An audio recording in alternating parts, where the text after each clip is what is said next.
In 1841, Britain conducted its first modern census using standardized forms, pre-printed categories, and uniform data collection methods across every district in the kingdom.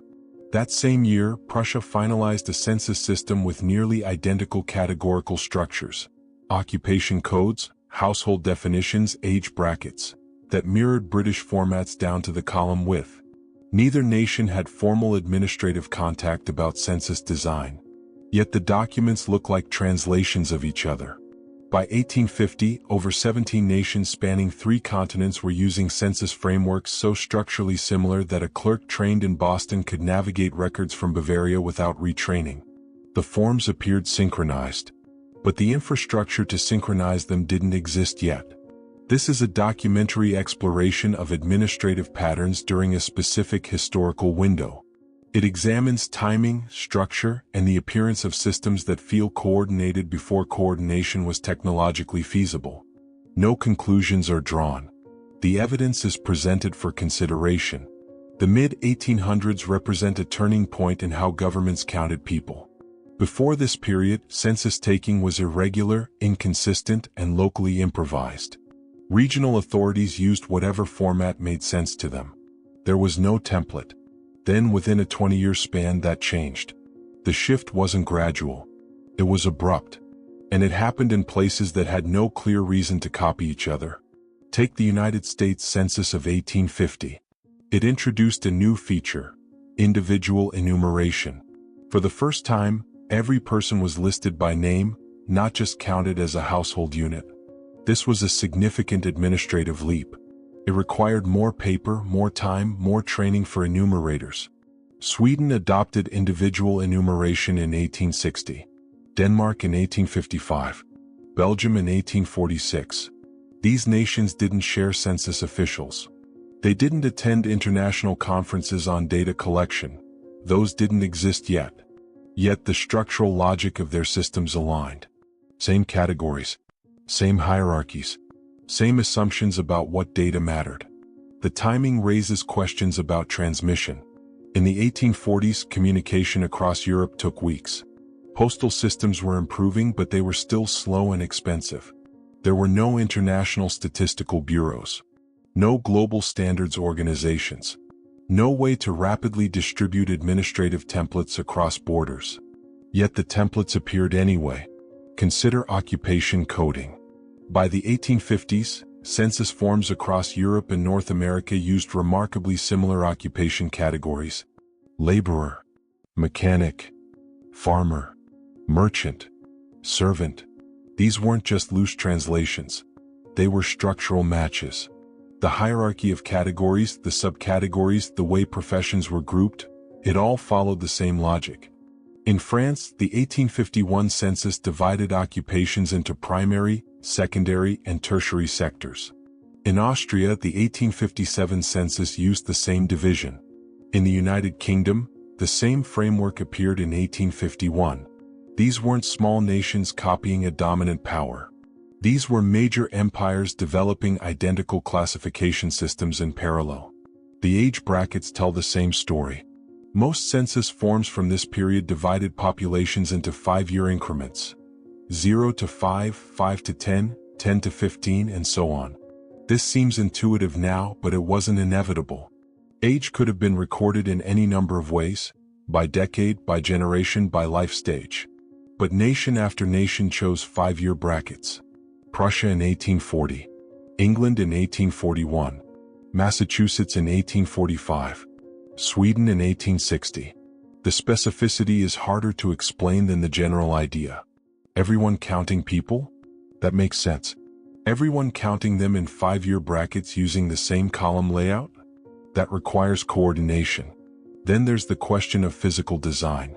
Census forms from the 1840s and 1850s don't just share data categories. They share visual structure. The spacing of columns. The use of ruled lines. The placement of headers. The size of the paper itself. In 1851, the British census used forms measuring approximately 13 by 8 inches, printed on heavy stock with columns divided by double lines. In 1855, Norway used forms measuring approximately 13 by 8 inches, printed on heavy stock with columns divided by double lines. These weren't coincidences of convenience. Paper size, printing methods, and design choices all cost money. Governments don't accidentally standardize formats across borders unless there's a reason. But the reason isn't documented. Administrative historians typically explain this through parallel development. Nations faced similar challenges: growing populations, urbanization, the need for taxation data, and arrived at similar solutions independently. That explanation works for general trends. It's harder to apply to specifics. Why did so many nations settle on the same occupation categories in the same order? Why 5-year age brackets and not 10? Why did forms in Boston and Bavaria end up looking like they were designed by the same clerk? Parallel development suggests convergence over time. But this wasn't gradual convergence. It was near simultaneous adoption of identical systems. There's another pattern worth noting. The systems appeared fully formed. In earlier decades, census taking was experimental. Local authorities tried different methods, adjusted formats, learned through trial and error. You can see the evolution in the records. Forms from the 1700s and early 1800s are messy, inconsistent, improvised.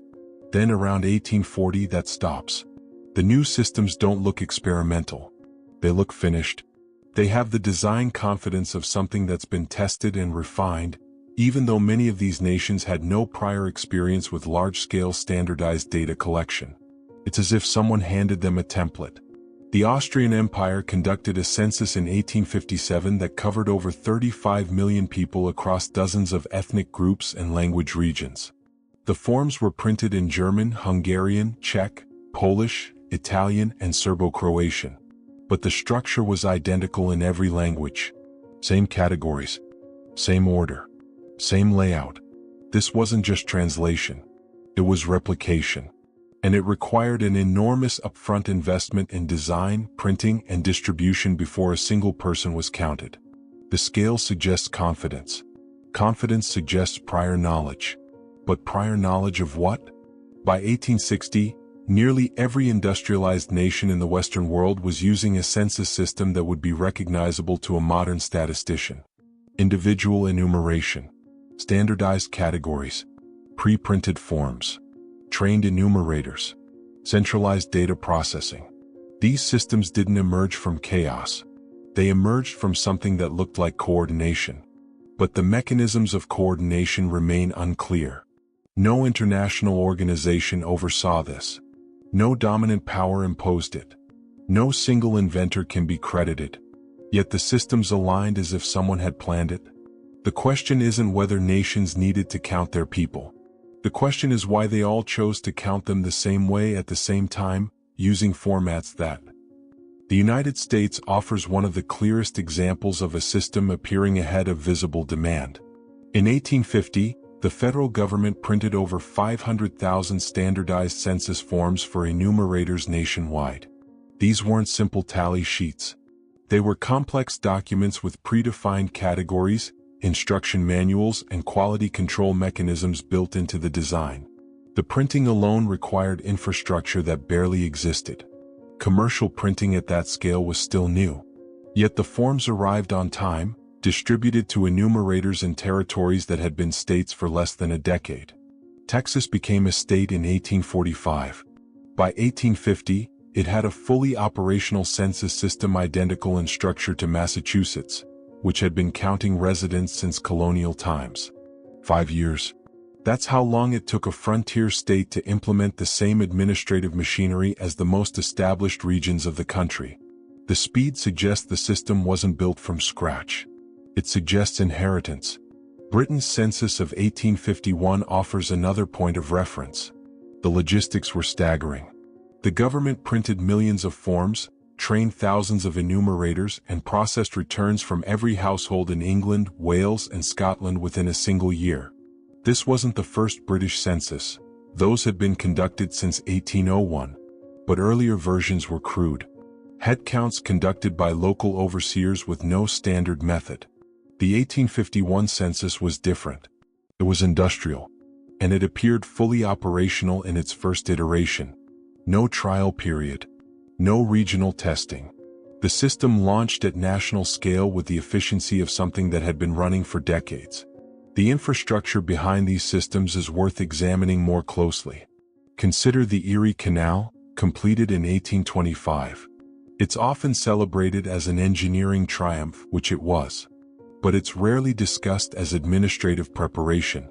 The canal required census data to justify its construction, projected population growth, estimated demand for goods, anticipated traffic volumes. But the data didn't exist yet. The detailed, standardized census systems that could provide that information wouldn't appear for another 15 years. Yet the canal was built as if the data was already available, as if someone knew what the numbers would show before they were collected. The same pattern repeats with railways. Britain's railway boom began in earnest in the 1840s. By 1850, over 6,000 miles of track had been laid, connecting cities, towns, and industrial centers in a coordinated national network. Railway companies needed population data to plan routes. They needed to know where people lived, where they worked, what industries existed in which regions. The census of 1841 provided that data. But the railway planning had started earlier. The routes were being surveyed, the investments made, the land purchased, all before the data to justify it was systematically available. It's as if the infrastructure anticipated the information. Storage facilities tell a similar story. In the 1850s, grain elevators began appearing across the American Midwest. These weren't small barns. They were industrial-scale storage systems designed to handle millions of bushels. Chicago built its first steam-powered grain elevator in 1848. Within a decade, the city had over a dozen, each capable of storing more grain than the regional population could consume in a year. The official explanation is speculation. Investors anticipated future demand.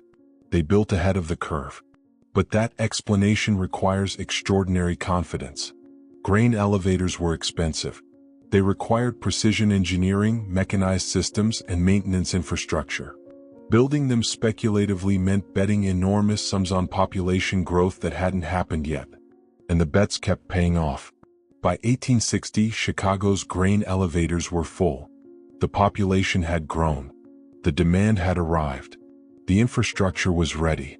It's hard to call that luck when it happened repeatedly, in multiple cities, across multiple industries. The same logic applies to urban planning. Philadelphia's grid system was designed in the 1680s for a city of a few thousand people. But the grid was built to accommodate hundreds of thousands. Streets were wider than necessary. Blocks were larger than the population required. Public squares were distributed at intervals that only made sense for a much bigger city. By 1850, Philadelphia had grown into its grid. The streets that had seemed oversized now felt appropriate. The squares that had been isolated were now central. The city had been designed for a future that took 170 years to arrive. New York followed a similar pattern. The Commissioner's Plan of 1811 mapped out a grid for Manhattan that extended far beyond the developed city. Surveyors marked streets through farmland and forest. Critics called it wasteful. By 1860, those streets were filled. Infrastructure before demand isn't unique to North America. London's sewer system, designed by Joseph Bazalgette in the 1850s, was built to serve a population of 4 million. At the time, London had just over 2 million residents. Bazalgette didn't design for current need. He designed for projected need. And his projections assumed growth rates that had no historical precedent. The sewers were bigger than necessary, more complex than required, more expensive than justified by the existing population. But by 1900, London had 4 million people. The system worked. The capacity was used. The infrastructure had anticipated the city it would become. There's a recurring feature in all of these examples: the appearance of readiness. Census systems that launch at full scale. Canals that justify themselves retroactively. Railways that connect cities before the cities are large enough to need connection. Storage facilities built for harvests that haven't been planted yet. Sewer systems designed for populations that don't exist. Individually, these can be explained as foresight, visionary planning, calculated risk. But collectively, the pattern suggests something more systematic. It suggests access to a model. Not necessarily a literal blueprint, but a structural understanding. A sense of how cities should be organized, how infrastructure should be scaled, how administrative systems should function, before those systems had been tested in practice. The administrative similarity is particularly striking. By 1860, census bureaus in Washington, London, Berlin, and Vienna were using nearly identical processing methods. Clerks compiled data into tables. Tables were organized by region. Regional data was aggregated into national summaries. The workflow was the same. The categories were the same. The final reports looked like they had been formatted by the same office. This wasn't accident or convergence. This was replication. But replication of what? And from where? There's a phrase that appears occasionally in historical discussions of this period: Tartaria-Era standardization. It's not an official term. It doesn't appear in academic journals. But it's used in certain circles to describe the administrative and infrastructural patterns that characterize the mid-1800s. The term references a period, not a civilization. It's a label for a specific historical moment when systems appeared coordinated without clear coordination mechanisms. And it keeps appearing because the question. The term Tartaria originally referred to a vast, loosely defined region on European maps spanning Central Asia and Siberia. It wasn't a unified empire. It was a cartographic label for territories that were poorly understood by Western mapmakers. By the 19th century, the term had largely disappeared from official use as geographical knowledge improved and borders were formalized. But recently, the word has been reinterpreted. Some use Tartaria as shorthand for a pattern they observe in historical records, a sense that the infrastructure of the mid-1800s arrived too complete, too coordinated, too refined to have been built from scratch. It's become a metaphor for inheritance. There are three main ways people interpret the evidence. The first is conventional historical explanation. Nations faced similar modernization pressures and arrived at similar solutions independently. The standardization reflects shared Enlightenment values, industrial logic, and the natural evolution of bureaucratic states. The timing is coincidental. The systems are parallel developments. This interpretation is supported by documented economic and political trends of the era. The second interpretation suggests organizational influence that isn't fully documented. Perhaps informal networks of engineers, administrators, or industrial planners shared knowledge across borders more effectively than official records indicate. Perhaps standardization happened through conferences, correspondence, or professional societies that left minimal archival traces. This would explain structural similarity without requiring coordination at the state level. The third interpretation is more speculative. It suggests these systems weren't invented in the 1840s, they were restored or adapted from older models. That the appearance of sudden competence reflects not innovation but reconstruction. That something existed before, and what we see in the mid-1800s is recovery, not creation. This interpretation lacks institutional proof but accounts for the absence of trial and error phases. None of these explanations fully resolve the timing question. The census systems of the 1840s appeared during a specific window, after the Napoleonic Wars, after a period of agricultural disruption, after what some historians call the year without summer in 1816. That year, global temperatures dropped due to volcanic eruptions. Crops failed across Europe and North America. Populations migrated. Economic systems were strained. And within 30 years, administrative infrastructure had been rebuilt, or built, at unprecedented scale. The recovery was faster than the collapse. The systems that emerged were more sophisticated than what existed before. The coordination was tighter than the technology should have allowed. Whether this reflects rapid innovation under pressure or the restoration of inherited frameworks remains an open question. Tartaria, in its modern usage, isn't a claim. It's a placeholder. A word people use when discussing infrastructure that feels too advanced for its context, too synchronized for its communication technology, too complete for its supposed development timeline. It points to a gap between what the documentary record shows and what the physical record suggests. The forms exist. The infrastructure exists. The administrative systems exist. They appeared in a narrow time frame across disconnected regions using nearly identical templates. The question isn't whether this happened. The question is how. The evidence doesn't demand belief. It invites examination. Look at the census forms. Compare them across nations. Note the timing.